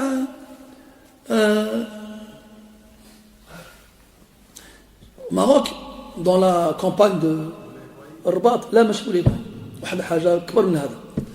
Dans la campagne de Rabat, d'Arbira et tout ça, ça va revenir. Ils ont واحد القرية, ils ont une sorte d'endroit dans le Jibl, dans les montagnes. Là, hein? لا ماشي واحد مولاي اسمع مزيان سي با هذوك لي كي سميتهم هذوك لي اولياء نو سي الجن قال لك ils ont واحد un endroit où il y a des juges jeunes qui se réunissent, il y en a 7 et tous les jours de la semaine il y en a un différent et ils viennent et il y a des gens يركب الحمار كما الله ويطلع واحد العقبه. Il monte sur une difficulté énorme. Une pente abrupte, ou plutôt une montée difficile à escalader. Il est sur Adodan comme ça, t'as des chouabs, ils ont mal au dos, ils sont vieux, ils sont fatigués. ويتحمل المشاق. Et il monte comme ça. Et quand tu arrives là-haut, ça y est, on dirait que tu es à Las Vegas. Il y a des mosquées, il y a des lampes, il y a des gens, ils vendent des saucettes, kfta, ils vendent des sandwichs et tout ça. Et après, tu as une sorte de grotte. Subhanallah, je ne me rappelle plus de son nom. Ça ne vous parle pas? قال لك واحد السميه في الشكل الى c'est pas, ça ressemble à Chefchaoun, ça ressemble à quelque chose comme ça. Hein? لا لعلها ترجع لي من بعد. Ils vont là-bas. قال لك s'ils ont des différends avec leur famille et tout ça, ils vont dans une grotte, ما كاين حتى واحد, personne. Et il dit allez vas-y, dis ta قضيه وحاكم. Alors il y a personne, et puis voilà, مرتي دارت لي وراجلي ظلمني, ma femme elle a fait ci, mon mari m'a fait ça, et après ils partent. Bien sûr, il faut donner un billet, il faut dbah une bête, il faut faire des choses. Et attends, et pour couronner le tout, t'as un faqih assis dans un coin en train de lire le Coran. Ah, il est les baraka. Mais c'est quoi ce aql? Qu'est-ce que c'est que ce aql? Et haoula, ils te disent on est des musulmans. On dit la ilaha illallah. La ilaha illallah عندكم لا تساوي شيئا. Votre la ilaha illallah, il ne vaut rien. Il ne vous a même pas empêché d'adorer autre qu'Allah subhanahu wa ta'ala. الشمهروش أحسنت هذا هو تسمعوا بهذا الشمهروش regardez sur internet تهبلوا والله تحيروا vous allez devenir fou ce que vous allez voir شمهروش احنا مكناس on en a un qui s'appelle الكامل ها ما مش الرباط تربيضه الباديه تاع النواحي ماشي الرباط نيت dans la zone là-bas المهم أمكناس يا والي يسمى سيدي الكامل والله si vous voyez ce que les gens ils font à Ashura c'est exceptionnel ils attrapent une chèvre ou là une brebis noire ils la mangent vivante ils sont habillés en blanc et quand ils voient le sang ils deviennent fous mais pareil regardez vous allez je dis, c'est pas possible, c'est quelqu'un, il est parti. Je crois même Quraysh, il faisait pas ça avant l'islam, je crois, Allah alam. Mais jusqu'où, et هذوك الناس يقول لك احنا مسلمين والقرآن ولا إله إلا الله وكذا وكذا. ها؟ ايوه؟ الماء الحامي وهذوك عيساوي وهذوك الناس. مهم، ça, vous connaissez ces choses comme moi. Ça, c'est dans le pays, ça. Ils nous disent quoi, ces gens-là? Ils sont excusés. C'est ce qui se passe à Las Vegas, c'est ce qui se passe à Boston. Il est au courant que les gens ils ont été sur la lune. Il a un iPad, il a un iPhone. Quand tu viens de France, tu m'as ramené quoi? Les Air Max. Ce sont des modèles Air Max. Il te dit ça. Après, on nous dit qu'il est ma'dour. ما عرفش مسكين. مش مسكين ما عرفش. القرآن كله توحيد كله يدعو إلى التوحيد تمشي ما عرفش. Si on excuse les gens pour ces choses-là, on les excuse pour tout. On les excuse pour tout. ولا حول ولا قوة إلا بالله. Et Rasul a dit dans le hadith لن تقوم الساعة حتى يعبد الناس اللات والعزى. Il a dit à ce l'heure ne se dressera pas avant que les gens n'adorent à nouveau Allat wa Uzza. Aïcha radiallahu anha, mais non, c'est pas possible. Allah dit dans le Coran هو الذي أرسل رسوله بالهدى ودين الحق ليظهره على الدين كله. Ça y est, khlas, ce dîme-là, il va avoir le dessus sur toutes les autres religions. Eh bien, il viendra une époque où il disparaîtra. ينطمس آثاره فيعود الناس في ظلمات الجهل. Les traces de cette religion vont disparaître petit à petit jusqu'à ce que les gens retournent dans les ténèbres de l'ignorance. ولا حول ولا قوة إلا بالله. طيب قال ويفتح بها أعينا عميا وآذانا صما وقلوبا غلفا. ويفتح بها لم يقل ويفتح بها pour qu'ils ouvrent. Ça veut dire que ces gens-là que le Rasul sallallahu alayhi wa sallam il a appelé à la ilaha illallah jusqu'à ce qu'ils le disent, ils ne se sont pas contentés seulement de le garder pour eux. Non, ils ont été le transmettre aussi. Pour que, avec cette parole-là, la ilaha illallah, ils ouvrent des yeux aveugles et des oreilles sourdes et des cœurs recouverts. Couverts. Ça veut dire que ceux qui vont suivre ce prophète, ils vont remplir ce rôle de transmettre cette parole. الذين يتبعون الرسول النبي الأمي الذي يجدونه مكتوبا عندهم في التوراة والإنجيل. Ils vont suivre ce prophète-là et ils vont faire comme lui. Ils vont appeler les gens à dire la ilaha illallah.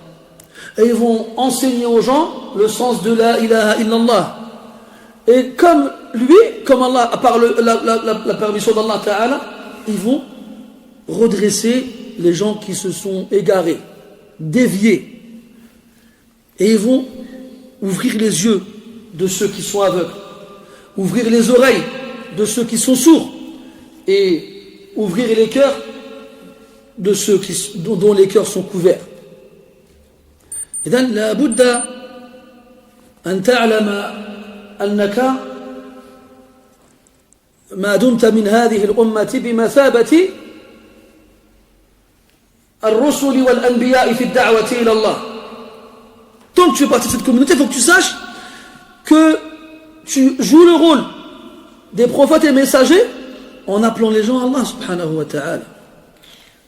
En appelant les gens à Allah. Dans le hadith, أشد الناس الأنبياء ثم الأمثل فالأمثل.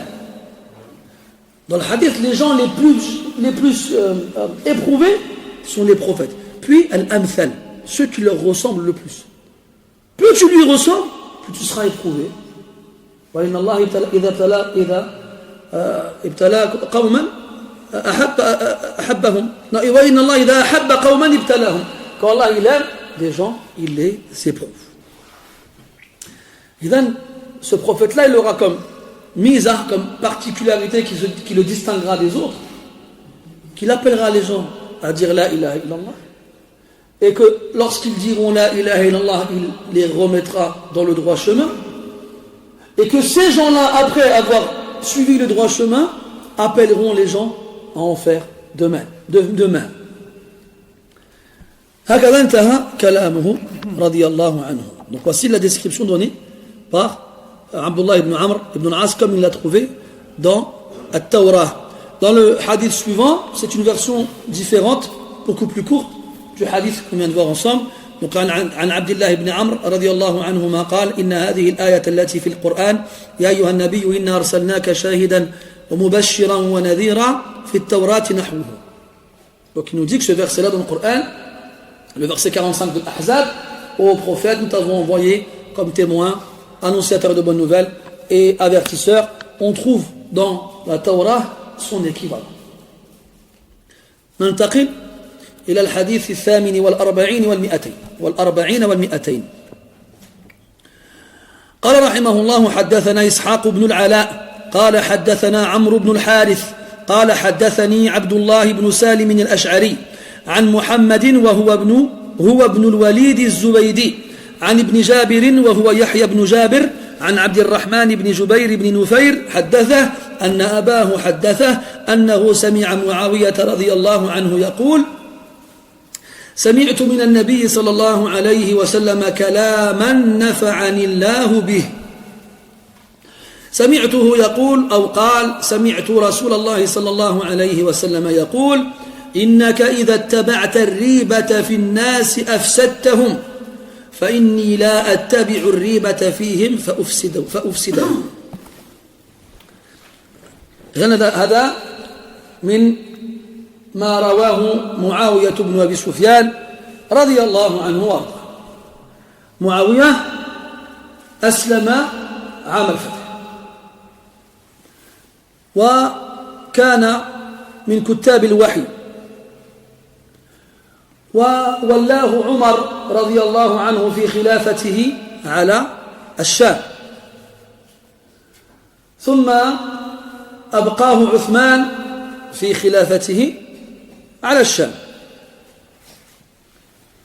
ثم كان ما كان بينه وبين علي رضي الله عنه، وبعد وفاة علي رضي الله عنه ترك الحسن الخلافة لمعاوية فتولاها وأصبح أول ملوك الإسلام. وإنك لتسمع كثيرا من الناس يطعن في هذا الرجل، وأصبحوا يختبرون الناس فيه. ومعاوية رضي الله عنه صحابي جليل له مناقبه وفضائله، وإن وقع منه هفوة فإنما هي من اجتهاده رضي الله عنه، والمجتهد يدور بين الأجر والأجرين، إن أصاب له أجران وإن أخطأ فله أجر. وأئمة السنة قاطبة على عدم الخوض فيما جرى بين الصحابة رضي الله عنهم، والاعتراف بمكانتهم العالية، وحتى رأوا في بعض الأحاديث المرفوعة الصحيحة أن النبي صلى الله عليه وسلم أشار إلى أن معاوية سيصير أميرا على الناس. وقد قيل لعمر بن عبد العزيز وقد قيل للإمام أحمد رحمه الله تعالى: ماذا تقول في ما جرى بين علي ومعاوية؟ فتلا قول الله تبارك وتعالى: تلك أمة قد خلت لها ما كسبت ولكم ما كسبتم ولا تسألون عما كانوا يعملون. وسئل بعض السلف: أيهما أفضل، معاوية أو عمر بن عبد العزيز؟ فقال: لا غبار في منخر فرس معاوية وهو يجاهد مع رسول الله صلى الله عليه وسلم خير من عمر بن عبد العزيز كله. وقال بعض أئمة السلف: معاوية صلى خلف رسول الله صلى الله عليه وسلم، والرسول صلى الله عليه وسلم قال بعد اعتداله من الركوع: سمع الله لمن حمده، أي استجاب الله تعالى دعاء من حمده. فاعتدل معاوية وقال: ربنا ولك الحمد، فدعا النبي صلى الله عليه وسلم له كما دعا لبقية أصحابه. إذن هذه النقاشات التي لا تسمن ولا تغني من جوع ولا تجدي نفع قط يجب على الناس أن يعتزلوها وأن يتركوها وأن يعرفوا لصحابة رسول الله صلى الله عليه وسلم مكانتهم ولا يخوضوا فيها طرفة عين. تلك المسائل مزلة الأقدام، من يدخل فيها قد يقول كلمة تحبط عليه أعماله كلها. ويقول الإمام مالك رحمه الله تعالى وهو يتلو قول الله تبارك وتعالى: محمد رسول الله والذين معه أشداء على الكفار رحماء بينهم، إلى أن قال تبارك وتعالى: ليغيظ بهم الكفار.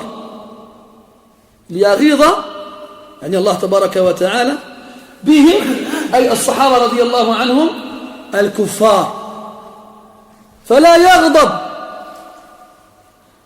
على الصحابة رضي الله عنهم ولا يبغض الصحابة رضي الله عنهم إلا من كان في قلبه مرض وزيغ، إن لم يكن فيه كفر والعياذ بالله. معاوية مات النبي صلى الله عليه وسلم ولم يخرجه أحد من الصحابة رضي الله عنهم، ومات معاوية ولم يخرجه أحد من الصحابة من بينهم، فأنى لأحد أن يأتي بعد هؤلاء كلهم ويقول في معاوية ما يقول؟ والله ما أرادوا معاوية بنفسه، أرادوا النيل من النبي صلى الله عليه وسلم، فلما لم يستطيعوا ذلك حاولوا النيل من أصحابه رضي الله عنهم، كما فعل المنافقون في حادثة الإفك مع عائشة رضي الله عنها وارضاها. لذلك يقول سبحانه وتعالى: الخبيثات للخبيثين والخبيثون للخبيثات والطيبات للطيبين والطيبون للطيبات. إذا قلتم والعياذ بالله بخبث هذه المرأة دل بالتلازم على خبث زوجها، والرسول صلى الله عليه وسلم طيب، بل هو أطيب الطيبين عليه الصلاة والسلام، ولا تكون زوجاته إلا طيبات عليهن رضوان رب الأرض والسماوات. وكذلك أصحابه رضي الله عنهم فهم أطيب الطيبين، حيث لا يختار الله عز وجل لصحبة خير أنبيائه ورسله إلا خير الرجال، فهم خير الرجال قاطبة من لدن آدم إلى آخر رجل تقام عليه الساعة، طبعا بعد الأنبياء والمرسلين. فلا يجوز الخوض فيما جرى بين الصحابة قط، لا سيما الجاهل الذي لا يعرف شيئا ولا يقدر على التمييز بين الخبر الصحيح والضعيف والموضوع كما هو شأن الروافض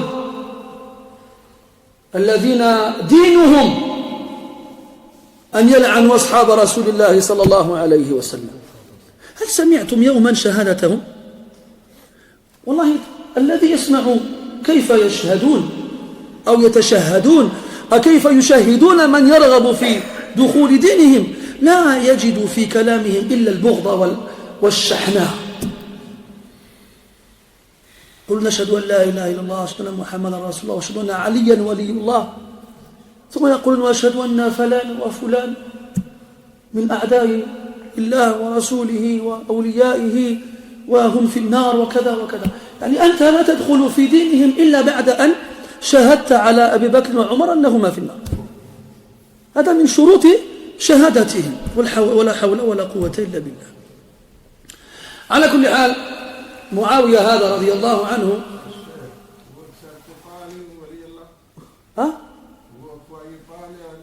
علي وأبو بكر وعمر وعثمان كلهم من أولياء الله. أبو بكر وعمر اسمع أبو بكر وعمر وعثمان وعلي كلهم من أولياء الله.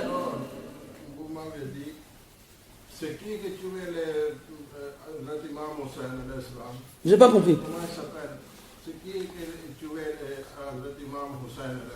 C'est Shia. Non, c'est Yazid. Non, Yazid était déjà mort, Yazid. C'est pas Yazid. Là, reviens. Là, c'est pas Yazid qui a tué. C'est où il a été tué, Yazid. C'est ce mot, Hussein. Karbala. Il y avait qui à Karbala? Il y avait Yazid. Hein? Là, il faut revenir au tarikh. Oui, Yazid c'est le fils de Muawiyah. Non, il faut revenir à l'histoire. Après, si toi et moi, il faut revenir, si toi et moi, on n'a pas les mêmes sources dans l'histoire, on ne sera jamais d'accord, toi et moi. C'est quoi tes sources à toi? Goulé, c'est quoi tes sources à toi l'histoire? Dans quel livre d'histoire t'as pris ça? Tarikh, Kitab Tarikh. Quel livre? Comment il s'appelle le livre d'histoire où tu as pris ça? Non, c'est pas dans le Coran ça. Non, moi je te parle de Karbala et Maqtal Hussein. Non, j'ai pas dit qu'Ali n'est pas haq. Non, ne me fais pas dire ce que j'ai pas dit. Non, j'ai pas dit Ali Waliullah. Abu Bakr Waliullah. Abu Bakr aussi Waliullah. Bien sûr c'est haq. Bien sûr, Ali Waliullah. Est-ce que c'est haq Abu Bakr Waliullah? Non. Ah bon? Khalas, c'est pas la peine d'aller plus loin. C'est pas la peine d'aller plus loin. Moi je te dis, regarde, Ali Waliullah. Ana je te dis haq. Ana la unkiru hada. Abu Bakr Waliullah. Est-ce que c'est Waliullah Abu Bakr? Est-ce que Abu Bakr c'est Waliullah? Je réponds à ma question. J'ai répondu à ta question ou pas? Est-ce que j'ai répondu à ta question? Tu m'as demandé est-ce que Ali Waliullah c'est haq? Je t'ai répondu oui. Ça? Ali Waliullah bihaq. Pas de problème. Abu Bakr Waliullah? Abu Bakr Waliullah ou pas? Réponds à la question. Arrête de parler dans les choses qui ont. Ali. Abu Bakr Waliullah ou pas? Abu Bakr Waliullah ou pas? Waliullah ou pas? Abu Bakr Waliullah ou pas? Subhanallah. Réponds à ma question. Est-ce que Abu Bakr Waliullah? Oui. Ali c'est le premier khalife. Non, c'est pas le premier khalife. Là. On ne sera jamais d'accord, toi et moi. On ne sera jamais d'accord. Hein? C'est quoi le dalil que c'est Ali le premier? Gouli.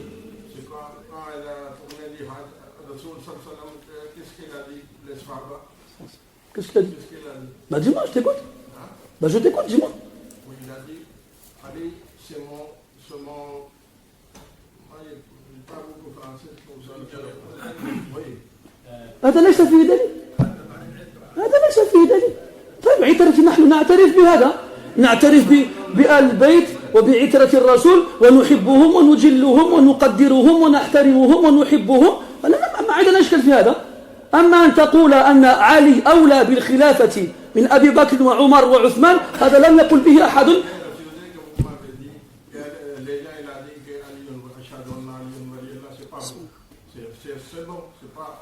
C'est pas bon parce que eux, ils disent qu'il n'y a que Ali Waliullah. comme tu viens de dire toi là. Alors que les autres, pour eux, c'est pas des awliya Allah. On va respecter. Non, moi je respecte pas ceux qui respectent pas Abu Bakr et Omar et Othman. Après moi, c'est Ali, ils sont wali, tout le monde dit les gens.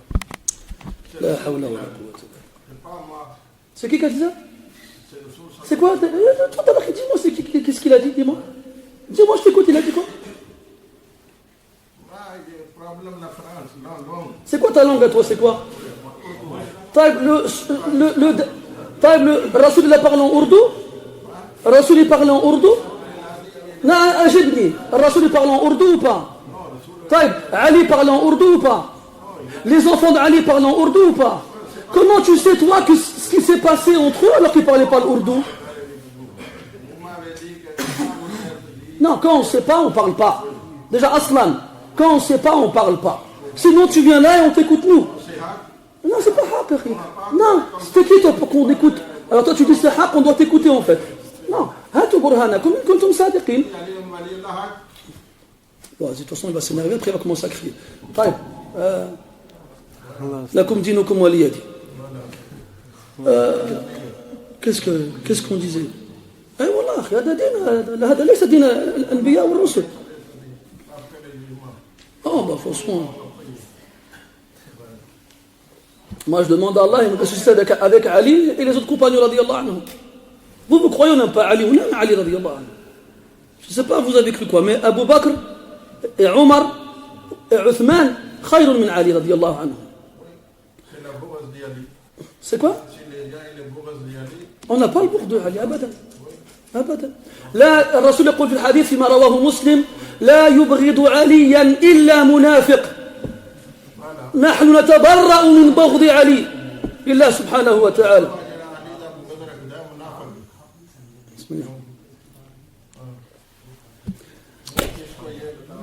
لا حرج لا حرج. ظهر ما كان يخفيه. هذا أول مرة نشوفه في المسجد هذا. أنا أول مرة نشوفه هذا ما عمري شفته. أول مرة يتكلم. لا حول ولا قوة إلا بالله. يعني لو كان الإمام مالك رحمه الله حيا أمر بإخراجه من المسجد هذا الرجل. إي والله مثل هؤلاء لا يتركون في المسجد حتى يلوثوا الناس على الناس عقائدهم. ومن حسن حظنا أن هذا الرجل لا يحسن العربية ولا الفرنسية. شكون من رواه أين يوجد هذا الحديث؟ من يروى هذا الحديث؟ هاتوا أحاديثكم نقرأ فيها.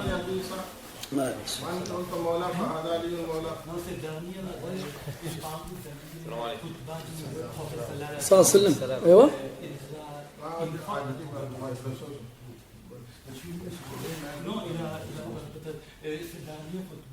Le prophète sallallahu alayhi wa sallam, il a levé l'imam Ali en disant que si c'était après moi, si quelqu'un sera... ce hadith-là n'existe pas. Et Hazrat Abu Bakr, tous les sahaba, Hazrat Abu Bakr, c'est le premier et c'est le plus respectueux. C'est pas ce qu'il dit, ton ami. Hein? Non, mais peut-être comme vous avez parlé tout à l'heure, que les gens qui disent Alioun Walioullah et tout ça. Moi, je n'ai pas dit que c'était faux, bien sûr. Vous êtes correct, mais les gens après. Non, mais moi, quand je lui ai dit Ali Walioullah, أنا اعترفت بهذا وأقررت بهذا. Mais lui, quand je lui ai dit Abu Bakr Walioullah, il m'a dit non. Il m'a dit non. Non. Walioullah ou pas?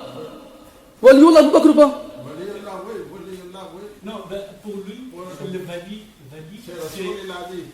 Non, ce hadith-là n'existe pas, akhi.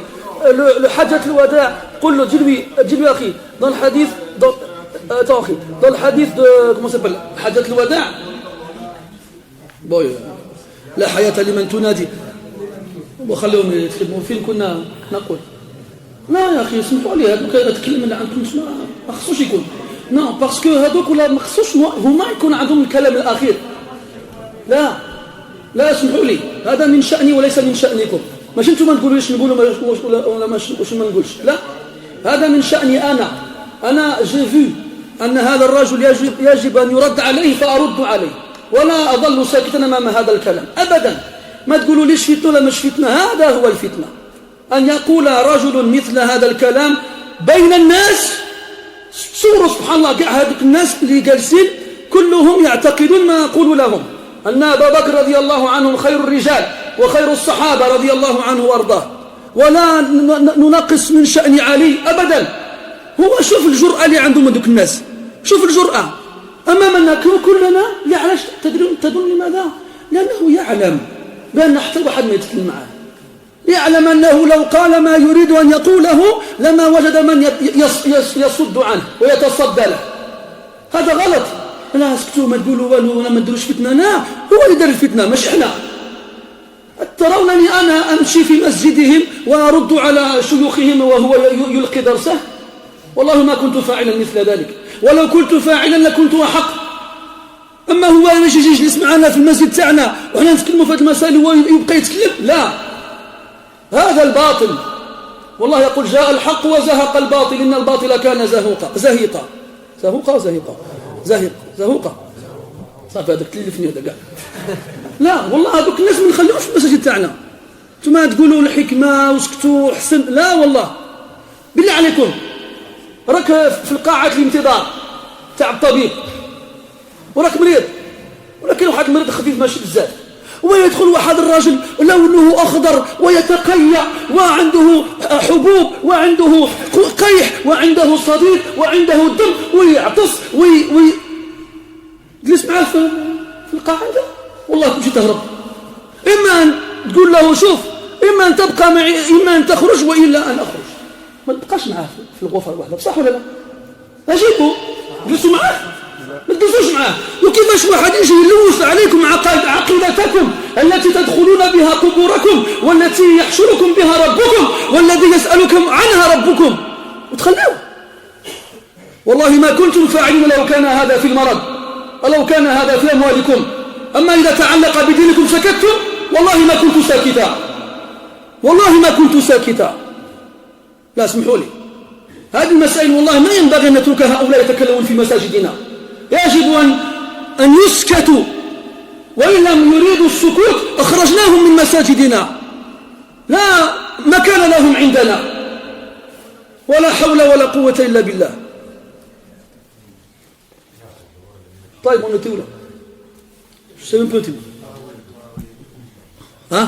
قال لك هو نسى أنهم يلعنون أبا بكر وعمر ليل نهار. نسى هذوك الناس لأنهم يسبون عائشة وحفصة بما لو قيله لبنتك ولامرأتك لأقمت الدنيا ولم تقعدها ولا حاربت الجميع. ما كنت لترضى أن ترمى امرأتك أو ترمى ابنتك بما يرمون به أمهات المؤمنين وإحنا نبقوا ساكتين. لا حول ولا قوة إلا بالله. احنا الله عز وجل سيسألنا عن كلامنا وعن سكوتنا، سيسألنا عن سكوننا وعن حركاتنا. إذا لم ترضوا أو إذا رضيتم والله ما كنت لأرضى في بيت الله سبحانه وتعالى. والله لو سكتنا وتركناهم خلاص ما بقاتش الحرمة في الدين. غير سكتوا خليهم مساكن ما داروا والو، خليهم ما داروش فتنة. ديما سكتوا ديما بسبب سكوت الناس أصبح الناس فيما نرى. والله هذا هو السكوت الذي أدى الناس إلى ما وصلوا إليه. قل ابن القيم رحمه الله تعالى: الساكت عن الحق شيطان أخرس. الساكت عن الحق شيطان أخرس. ولا حول ولا قوة إلا بالله. معاوية، شوف سبحان الله، الله تعالى يقول: ليغيظ بهم الكفار. ما يحبوش يسمعوا الكلام عن معاوية، ما يتحملوش، ما يقدروش يصبروا عليه، ما يقدروش. وأنا سألته عن مصادره التاريخية التي يستشهد بها، ما عندوش. ثم يذكر أحاديث. طيب بسم الله، كتب الأحاديث معروفة عندنا. هم عندهم كتاب اسمه الكافي ينسبونه لمحمد ابن جعفر الباقر رحمه الله.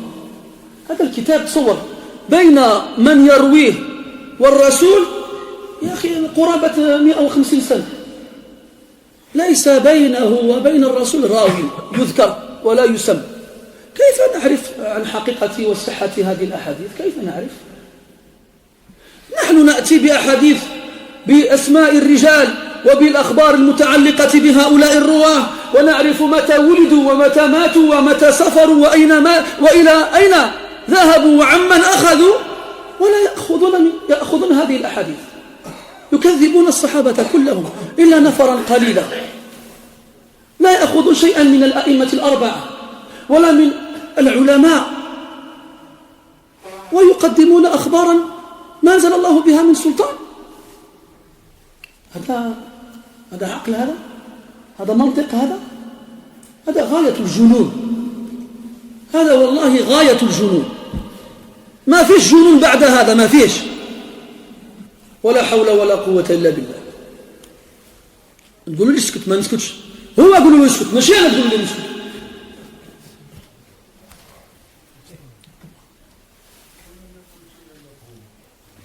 فهمنا قصده لا أنت إذا لم تفهم قصده أنا فهمت قصده وما كنت لأتركه يتكلم وإن كان كلامه غير مفهوم ما يتكلمش يحب يتكلم يروح في المسجد تاعه ما يتكلمش في مسجدنا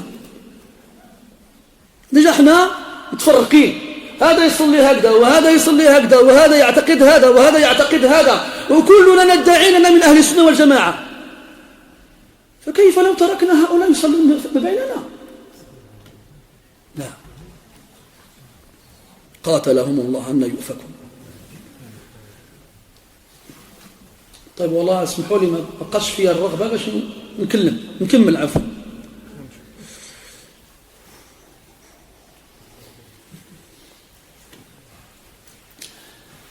Pour ceux qui n'ont pas compris ce qui s'est passé, ben vous avez de la chance.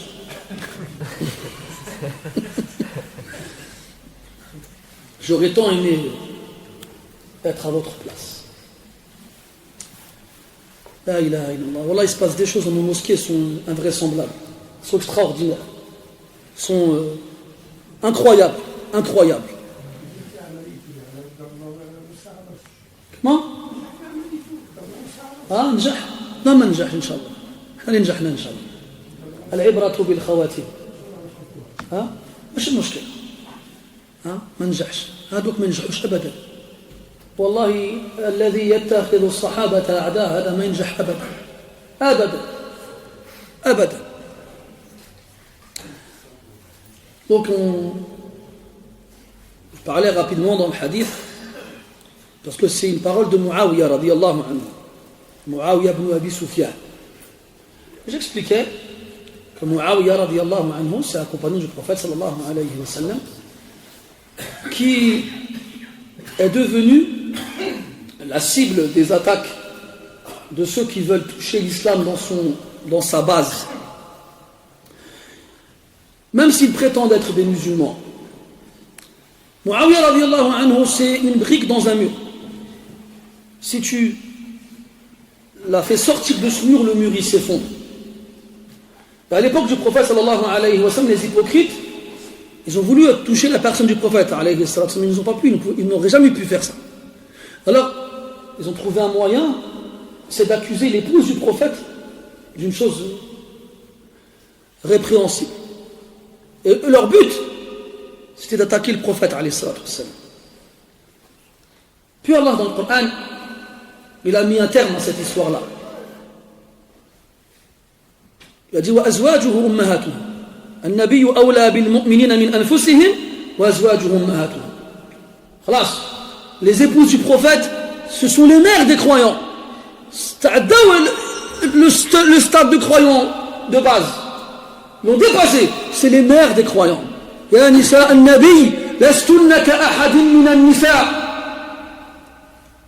Ô femmes du prophète, vous n'êtes comme aucune des femmes. Puis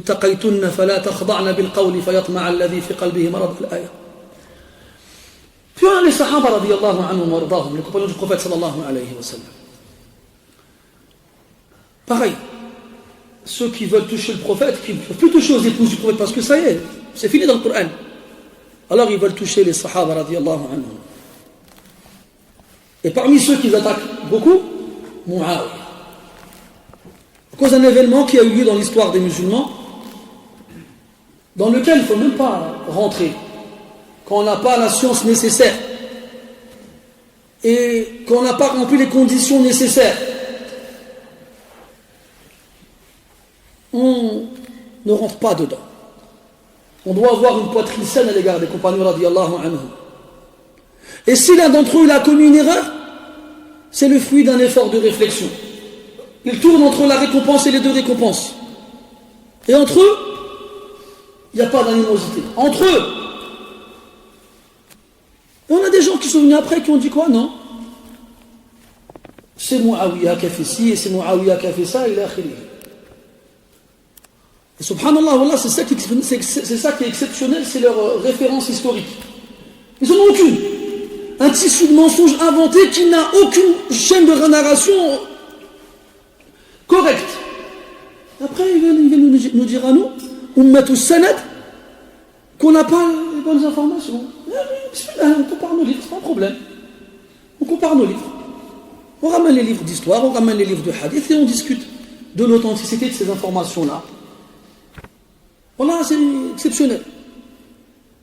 Faut pas, quand des gens ils viennent pour pervertir la croyance des gens, regardez l'audace qu'il a. Il s'est permis dans une mosquée entière.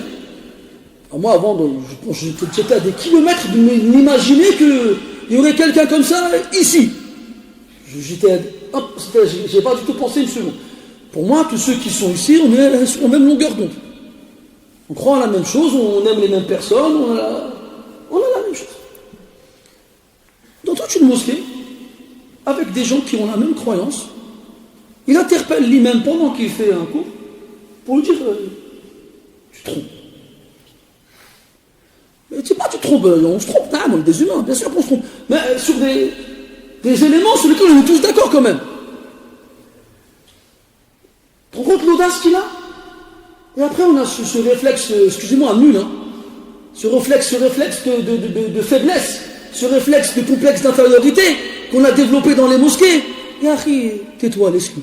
Comment ça, tais-toi, laisse-le? Moi, je me tais pas, moi. Et il vient, il insulte ta mère, il insulte ta femme, tu vas te taire, toi, Wallah, tu te tairais pas s'il insulte ta mère ou ta femme. Là, il vient, il insulte Abu Bakr et Omar, je me tais. Non, laisse-le pour la... Comment ça, il disait, pour pas faire la fitna, c'est lui, il a fait la fitna. C'est pas moi.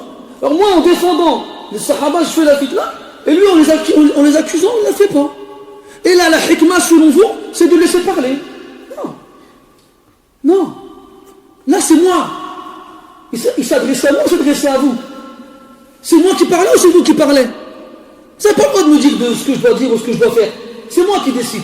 Parce que si je me tais là, je devrais répondre de ce silence devant Allah subhanahu wa ta'ala. Et si je parle, je devrais répondre de ces paroles devant Allah subhanahu wa ta'ala. Et pas vous. Pas pour vous faire plaisir à vous que je vais me taire ou je vais parler. Je ne vais pas laisser des gens comme ça parler dans la mosquée. Jamais. Jamais. Jamais. Ça, oubliez-le de vos têtes, ça. Enlevez-le de vos têtes, ça. On patiente sur le mal de nos frères. Quand c'est nos frères, ils m'aiment pas, ils me détestent, c'est pas grave, je supporte et je leur dirai rien. Parce que c'est mon frère. Lui, il n'aime pas Abu Bakr et Omar, c'est pas mon frère. Et je ne patienterai pas devant lui. Et je ne me tairai pas. Ça, enlevez-le de vos têtes. La fitna, c'est lui qui l'a fait. C'est pas celui qui lui dit d'arrêter de parler. ولا حول ولا قوة إلا بالله سبحانك اللهم وبحمدك أشهد أن لا إله إلا أنت نستغفرك ونتوب إليك صلى الله على نبينا محمد وعلى آله وأصحابه أجمعين والحمد لله رب العالمين وبارك الله فيكم